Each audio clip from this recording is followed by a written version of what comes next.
আসসালামু আলাইকুম গাইস। আজকে আপনাদের মাঝে আবারও নতুন একটি ভিডিও নিয়ে হাজির হয়েছি।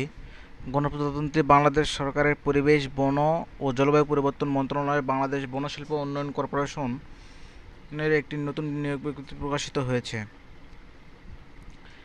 নিয়োগ বিজ্ঞপ্তিটি প্রকাশিত হয়েছে 21শে মে 2024 খ্রিস্টাব্দ। বাংলাদেশ বনশিল্প উন্নয়ন কর্পোরেশনের নিম্নোক্ত শূন্য পদসমূহ অস্থায়ী ভিত্তিতে পূরণের নিমিত্তে সরাসরি নিয়োগের জন্য বাংলাদেশের স্থায়ী নাগরিকদের নিকট থেকে নিম্নলিখিত শর্তে অনলাইনে bfidcteletalk.com ওয়েবসাইটে দরখাস্ত আহ্বান করা যাচ্ছে। অনলাইন ব্যতীত অন্য কোনো মাধ্যমে আহ্বান করা হবে না।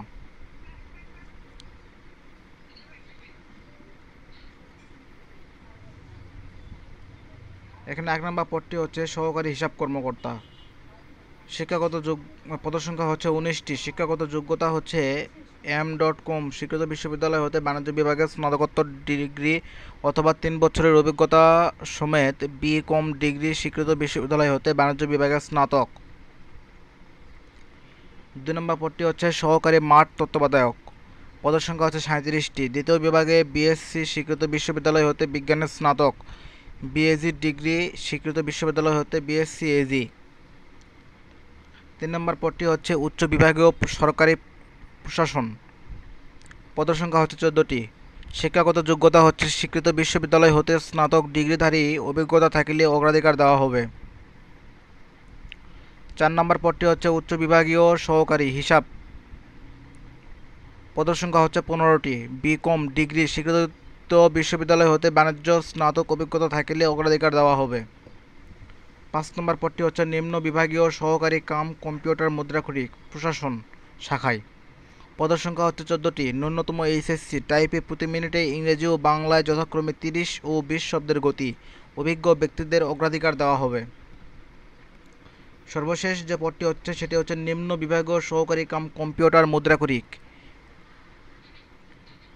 গ্রেড হচ্ছে 16। পদসংখ্যা হচ্ছে 13টি। টাইপে প্রতি মিনিটে ইংরেজি ও বাংলা যথাক্রমে 30 ও 20 শব্দের গতিসম্পন্ন তৎসহ এইচএসসিতে বাণিজ্য বিভাগে যোগ্যতা থাকতে হবে। যে সকল জেলার প্রার্থীগণ আবেদন করতে পারবেন এই 6টি পদে মাদারীপুর, ময়মনসিংহ, নড়াইল, বরগুনা জেলা ব্যতীত অন্য সকল জেলার প্রার্থী আবেদন করতে পারবেন। তবে এতিম শারীরিক প্রতিবন্ধীদের ক্ষেত্রে সকল জেলার প্রার্থীগণ আবেদন করতে পারবেন। অর্থাৎ এখানে বলা হয়েছে মাদারীপুর, ময়মনসিংহ, নড়াইল, বরগুনা এই 4টা জেলা ব্যতীত অন্য 60 জেলার প্রার্থী আবেদন করতে পারবেন। অনলাইনে আবেদনপত্র পূরণের সংক্রান্ত নিয়মাবলী ও শর্তাবলী। 1 নম্বর শর্ত হচ্ছে বিজ্ঞপ্তি জারির তারিখ হতে আবেদনকারী সকল সাধারণ প্রার্থীর বয়স 18 থেকে 30 বছরের মধ্যে হতে হবে। বীর মুক্তিযোদ্ধা, শহীদ বীর মুক্তিযোদ্ধার পুত্র কন্যা ও পুত্রকন্যা এবং শারীরিক প্রতিবন্ধীদের ক্ষেত্রে বয়সসীমা সর্বোচ্চ 32 বছর। উল্লেখ্য যে বীর মুক্তিযোদ্ধা, শহীদ বীর মুক্তিযোদ্ধার পুত্রকন্যা ও পুত্রকন্যা ক্ষেত্রে বয়সসীমা 30 বছর। বয়সের ক্ষেত্রে এফিডেভিট গ্রহণযোগ্য নয়। এবং পরীক্ষায় এবং আপনার নিয়োগ বিজ্ঞপ্তিতে আপনারা যেভাবে আবেদন করবেন, পরীক্ষায় অংশগ্রহণে ইচ্ছুক ব্যক্তি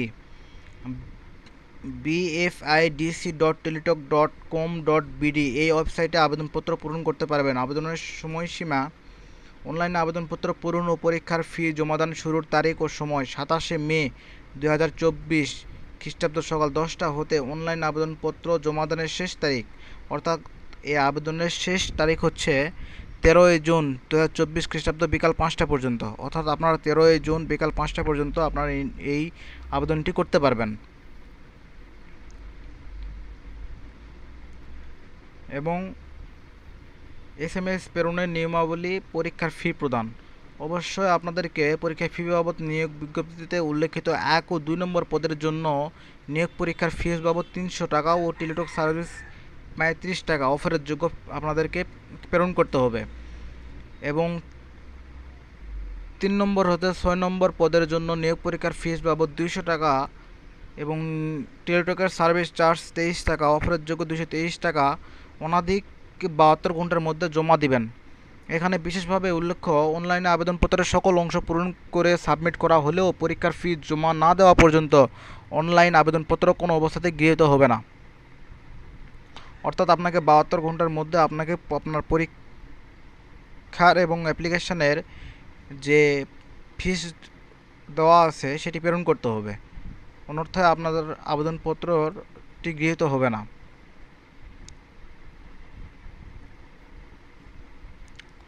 এখানে বলা হয়েছে অনলাইনে আবেদন করতে কোনো সমস্যা হলে টেলিটক নম্বর থেকে 121 অথবা অল জবস query@teletalk.com বিডি মেইলে যোগাযোগ করা যাবে। এছাড়া টেলিটকে এর জব পোর্টালের Facebook page www.facebook.com all jobs BD Teletalk এ মেসেজের মাধ্যমে যোগাযোগ করা যাবে। ডিক্লারেশন, প্রার্থীকে আবেদনপত্রের ডিক্লারেশন অংশে এই মর্মে ঘোষণা দিতে হবে যে প্রার্থী কর্তৃক আবেদনপত্র প্রদত্ত সকল তথ্য সঠিক এবং সত্য। তথ্য অসত্য বা মিথ্যা প্রমাণিত হলে অথবা কোনো অযোগ্যতা ধরা পড়লে বা কোনো প্রতারণা বা দুর্নীতির আশ্রয় গ্রহণ করলে কিংবা পরীক্ষায় নকল বা অসৎ উপায় অবলম্বন করলে পরীক্ষার পূর্বে বা পরে এমনকি নিয়োগ পরবর্তী যে কোনো পর্যায়ে প্রার্থিতা বাতিল করা হবে এবং সংশ্লিষ্ট ব্যক্তির বিরুদ্ধে আইনানুগ ব্যবস্থা গ্রহণ করা হবে। এবং সরকারি আধা সরকারি স্বায়ত্তশাসিত প্রতিষ্ঠানে কর্মরত প্রার্থীকে অবশ্যই যথাযথ কর্তৃপক্ষের মাধ্যমে অনুমতিক্রমে আবেদন করতে হবে এবং মৌখিক পরীক্ষার সময় উক্ত অনুমতিপত্র ও অনাপত্তিপত্র দাখিল করতে হবে। এবং আপনারা চাইলে নিয়োগপত্রটি আপনারা ডাউনলোড করে বিএফআইডিসির ওয়েবসাইটে প্রবেশের কিউআর কোডে আপনারা স্ক্যান করে আপনারা ঢুকতে পারবেন। এবং সর্বশেষ হচ্ছে নিয়োগের ক্ষেত্রে সরকারের বিদ্যমান বিধিবিধান এবং পরবর্তীকালে এ সংক্রান্ত বিধিবিধানে কোনো পরিবর্তন হলে তা অনুসরণ করা হবে। কর্তৃপক্ষ প্রয়োজনে যে কোনো শর্ত সংশোধন এবং পরিবর্তন করার ক্ষমতা সংরক্ষণ করেন। কর্তৃপক্ষ অনিবার্য কারণবশত নিয়োগ প্রক্রিয়ার যে কোনো পর্যায়ে উক্ত নিয়োগ প্রক্রিয়া স্থগিত বাতিল করার ক্ষমতা সংরক্ষণ করেন। অর্থাৎ কর্তৃপক্ষ ইচ্ছে করলে আপনার এই নিয়োগপত্রটি বাতিল করতে পারবেন এবং স্থগিত করতে পারবেন। নিয়োগের বিষয়ে কর্তৃপক্ষের সিদ্ধান্তই চূড়ান্ত বলে গণ্য হবে। কর্তৃপক্ষ সংশ্লিষ্ট পদের সংখ্যা হ্রাস বৃদ্ধির ক্ষমতা সংরক্ষণ করেন। এবং সর্বশেষ বলা হয়েছে শেষ তারিখ ও সময়ের জন্য অপেক্ষা না করে হাতে যথেষ্ট সময় নিয়ে অনলাইনে আবেদনপত্র পূরণ ও আবেদন ফি জমাদান করতে পরামর্শ দেওয়া হচ্ছে। তো ধন্যবাদ সবাইকে। চ্যানেলটিতে একটি সাবস্ক্রাইব করে দেবেন এবং পাশে থাকা বেল আইকনে একটি ক্লিক করে দেবেন। ধন্যবাদ সবাইকে। আসসালামু আলাইকুম।